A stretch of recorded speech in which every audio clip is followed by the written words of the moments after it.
Halo Sobat Nura, apa kabar hari ini? Siapkan posisi nyaman kalian.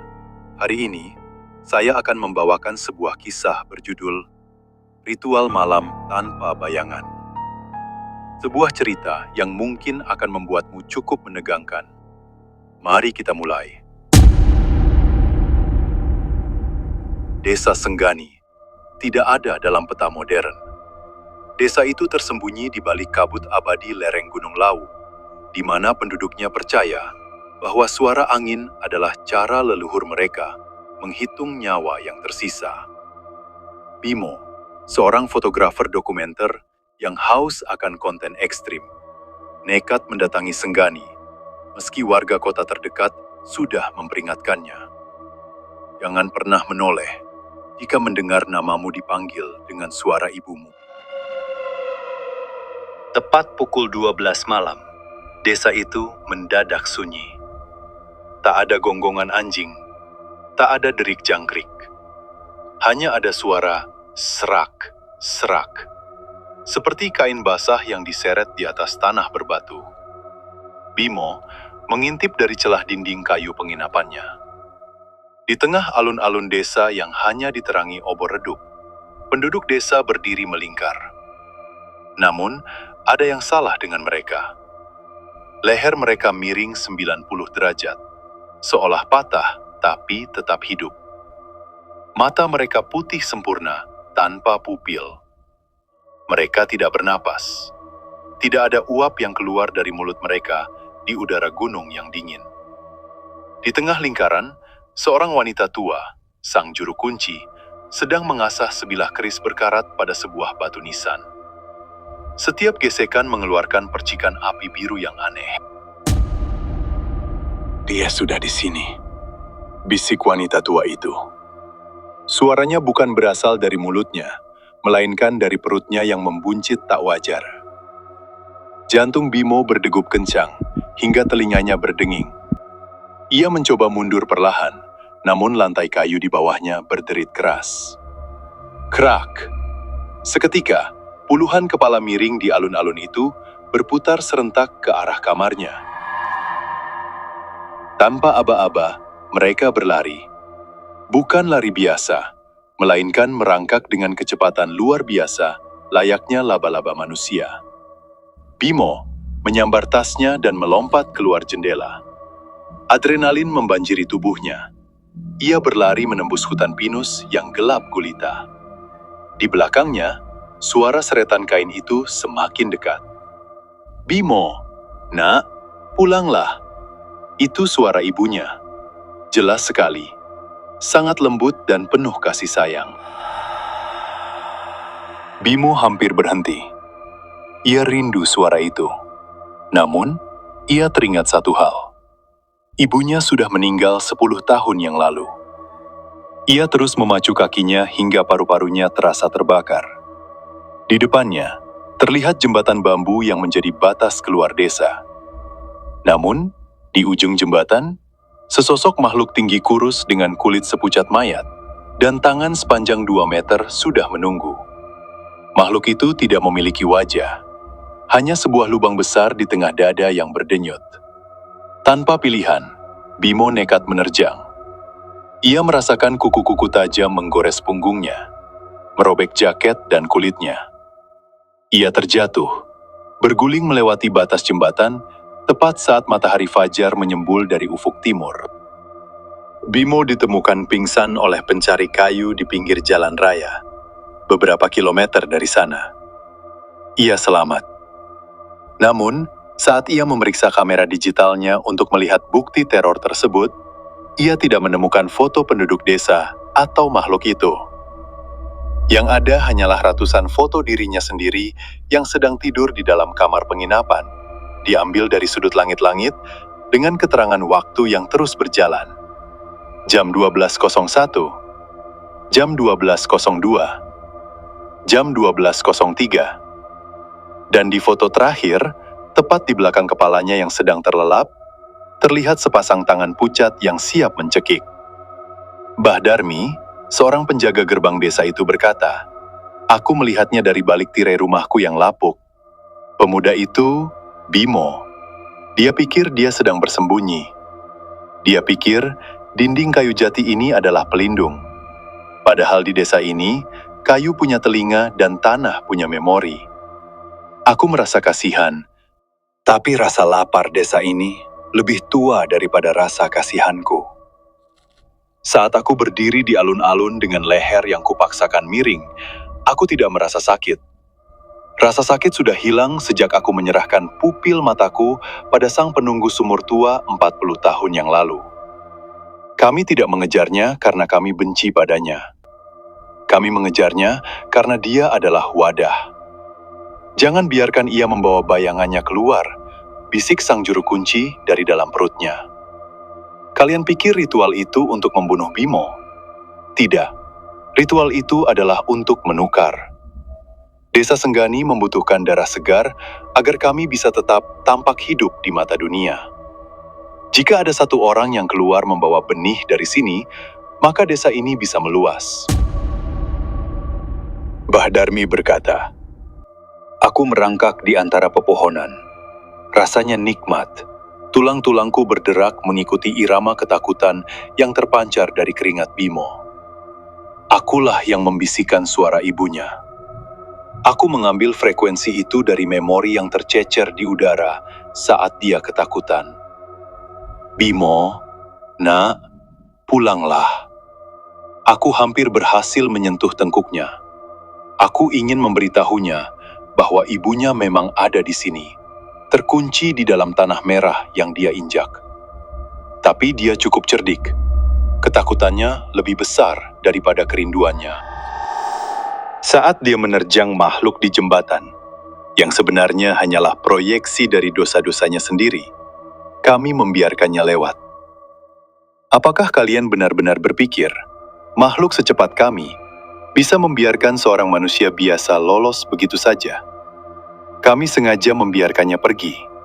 Kami memberinya luka goresan di punggungnya, bukan untuk membunuhnya, tapi untuk menanamkan akar. Sekarang, Bimo sudah berada di kota. Dia merasa aman, tapi dia tidak sadar. Luka di punggungnya tidak akan pernah kering. Luka itu akan mulai berdenyut setiap tengah malam. Kamera yang dia bawa bukan lagi berisi file digital, melainkan portal. Setiap kali dia melihat foto dirinya yang sedang tidur, dia sebenarnya sedang memberi izin pada kami untuk merangkak keluar dari layar ponselnya ke dunia kalian. Malam itu, Bimo sedang duduk di apartemennya yang mewah di Jakarta. Dia merasa beruntung bisa lolos dari desa Senggani. Namun, di bawah tempat tidurnya, di dalam kegelapan yang tak terjangkau lampu tidur, aku sedang menunggu. Aku bukan lagi Mbah Darmi yang tua. Aku adalah bayangan yang dia bawa pulang. Apartemen Bimo di lantai 22 itu terasa sangat dingin, meski pendingin ruangan sudah dimatikan. Bimo duduk di depan laptopnya. Jemarinya gemetar hebat. Ia mencoba menghapus file foto-foto misterius itu.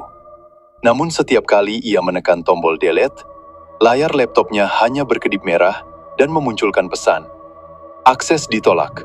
Pemilik memerlukan izin. Siapa pemiliknya? Ini laptopku! Teriak Bimo frustrasi. Bimo melempar kemejanya ke lantai.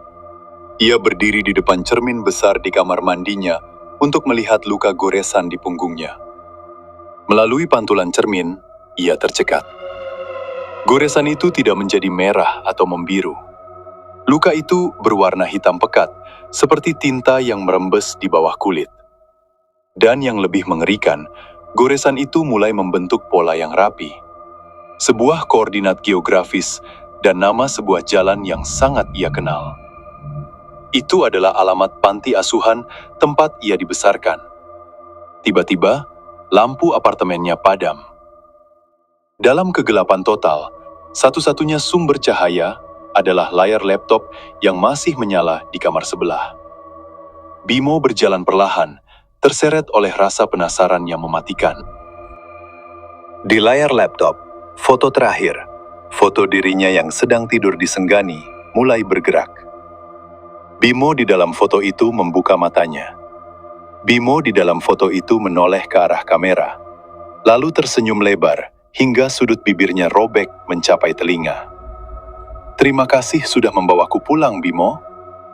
Suara itu muncul dari speaker laptop, namun terdengar seperti suara ribuan lalat yang berdengung.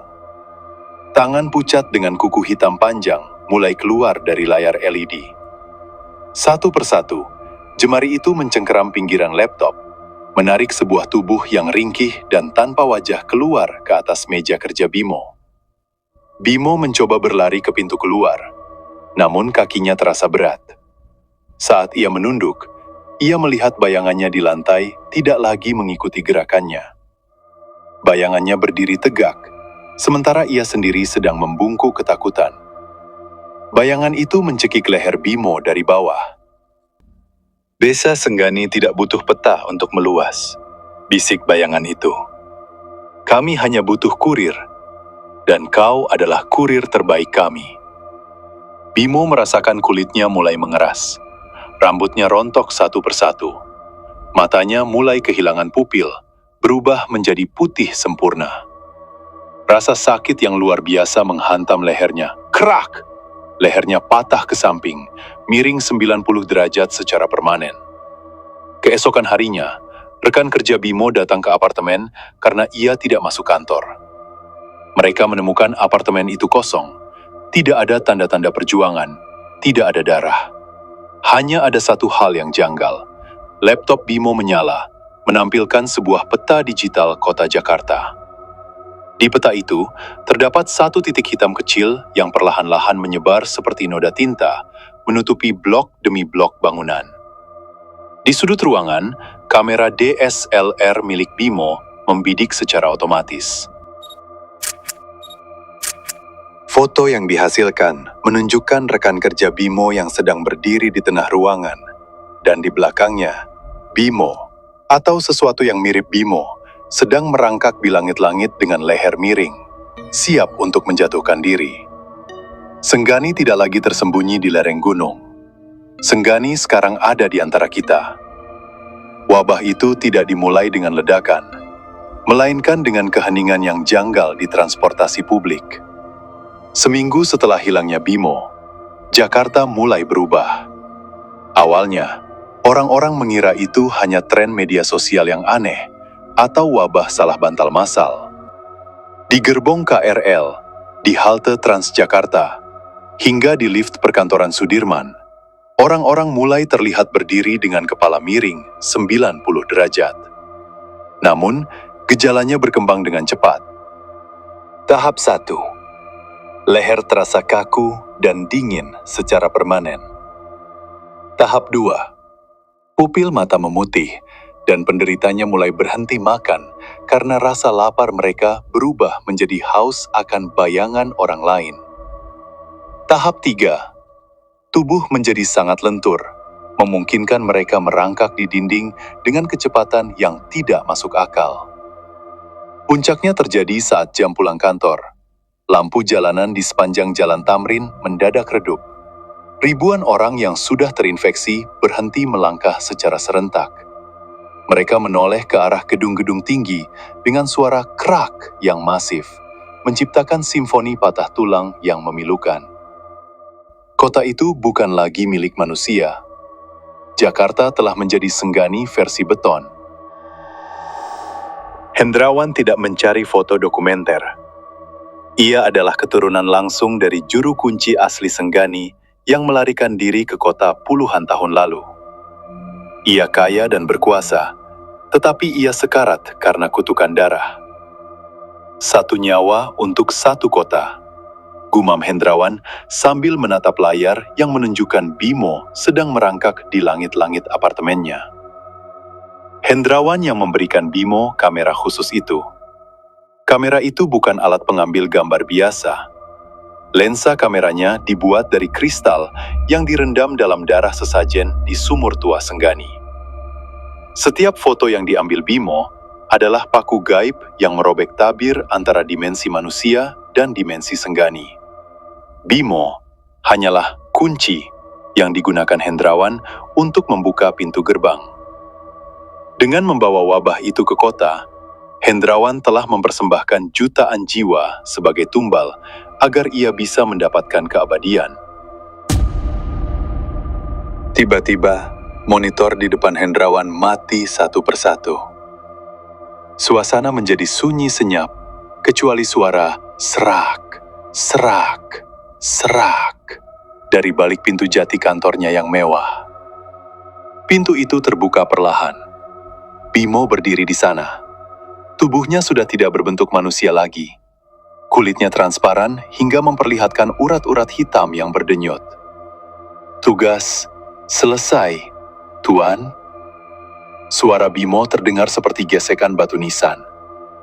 Hendrawan tersenyum, bersiap menerima keabadiannya. Namun senyumnya memudar saat ia melihat Bimo tidak datang sendiri. Di belakang Bimo, ribuan bayangan penduduk kota yang telah menjadi senggani merayap masuk ke dalam ruangan. Kami tidak butuh pemimpin di kota ini, Hendrawan. Bisik Bimo sambil memiringkan kepalanya hingga menyentuh bahu. Kami hanya butuh lebih banyak ruang. Hendrawan menyadari kesalahannya. Ia tidak melepaskan wabah untuk menguasainya. Ia melepaskan sesuatu yang bahkan tidak bisa dikontrol oleh penciptanya sendiri. Seluruh kota kini telah sunyi. Dari kejauhan, Gunung Lawu seolah bergetar, menyambut anak-anaknya yang kini telah menguasai peradaban. Di tengah Jakarta yang telah menjadi hutan beton mati, sebuah bunker tersembunyi di bawah Perpustakaan Nasional menyimpan harapan terakhir. Kelompok ini menamakan diri mereka Lensa Putih. Kelompok ini terdiri dari 3 orang dengan keahlian yang sangat spesifik. Saka, mantan asisten Hendrawan yang tahu rahasia organisasi. Ia membawa kamera induk yang asli. Ranti, seorang ahli sejarah kuno yang paham bahwa kutukan ini bukan tentang biologi, melainkan tentang frekuensi. Dani, mantan tentara elit yang kehilangan seluruh keluarganya saat malam leher miring pertama. Satu-satunya cara menghentikan ini adalah dengan menghancurkan sumber frekuensinya, ujar Ranti sambil menunjuk peta lama. Kita harus kembali ke sumur tua di jantung Senggani. Kita harus mengembalikan bayangan ini ke tempatnya. Mereka menempuh perjalanan darat yang mencekam. Kota-kota yang mereka lalui penuh dengan manusia yang berdiri diam seperti patung. Kepala mereka miring, menunggu sinyal untuk bergerak. Saat mereka memasuki kabut lereng Gunung Lawu, perangkat elektronik mereka mati. Hanya kamera analog milik Saka yang masih berfungsi. Desa Senggani menyambut mereka, bukan dengan serangan, melainkan dengan kesunyian yang menekan gendang telinga. Di tengah alun-alun desa, mereka menemukan sumur tua yang kini meluap dengan cairan hitam kental seperti tinta. Di atas sumur itu, sosok Bimo, atau apapun yang tersisa darinya, bergantung terbalik dengan leher yang terputar berkali-kali. Kalian terlambat, bisik Bimo. Suaranya bergema di dalam kepala mereka. Dunia sudah menjadi bayangan. Dani melepaskan tembakan, namun peluru hanya menembus tubuh Bimo, seperti menembus asap. Makhluk-makhluk dari hutan mulai merangkak keluar. Penduduk asli Senggani dengan leher patah mereka. Saka, sekarang! Teriak Ranti. Saka mengeluarkan kamera induk. Ia tidak membidik Bimo, melainkan membidik pantulan bulan di dalam air hitam sumur tersebut. Ranti mulai membacakan mantra pembalik yang tertulis di naskah kuno Nusantara Heritage. Ojo Bali yang durung dadi, balio menyang asalmu, tutup lawang dadi siji. Jangan kembali jika belum saatnya, kembalilah ke asalmu, tutup pintu menjadi satu. Saka menekan tombol kamera. Cahaya putih menyilaukan meledak dari lensa kamera. Bukan cahaya lampu kilat biasa, melainkan cahaya yang menyerap semua kegelapan di sekitarnya. Ledakan cahaya itu menciptakan gelombang kejut yang merambat dari lereng Lawu hingga ke jantung Jakarta. Di seluruh negeri, orang-orang yang lehernya miring tiba-tiba tersungkur. Bayangan hitam yang menyelimuti mata mereka ditarik paksa kembali ke tanah, meninggalkan mereka dalam keadaan lemas dan menjadi manusia kembali. Di Senggani, sumur tua itu runtuh ke dalam bumi, menelan Bimo, penduduk desa, dan seluruh sejarah kelamnya. Saka, Ranti, dan Dani ditemukan pingsan di pinggir hutan oleh tim penyelamat beberapa hari kemudian. Desa Senggani benar-benar hilang dari muka bumi, hanya menyisakan tanah kosong yang gembur. Namun, di saku Saka terdapat sebuah gulungan film yang selamat. Saat dicuci, film itu hanya menunjukkan satu foto. Punggung mereka bertiga yang sedang berjalan menjauh dari sumur. Namun, mereka tidak memiliki bayangan di tanah. Kutukan itu putus, namun harganya mahal. Mereka berhasil menyelamatkan dunia, tapi mereka sendiri harus hidup sebagai manusia tanpa bayangan. Selamanya, terikat pada rahasia bahwa di bawah tanah yang kita pijak, ada kegelapan yang selalu menunggu celah untuk kembali. Kisah Desa Senggani berakhir di sini. Atau setidaknya, sampai seseorang menemukan kamera baru. Setiap cerita punya akhir, tapi setiap akhir adalah awal dari pelajaran baru. Terima kasih sudah menyimak kisah ini sampai selesai. Kalau kamu ada di posisi tokoh tadi, apa yang bakal kamu lakukan? Tulis di kolom komentar. Sampai jumpa di video selanjutnya.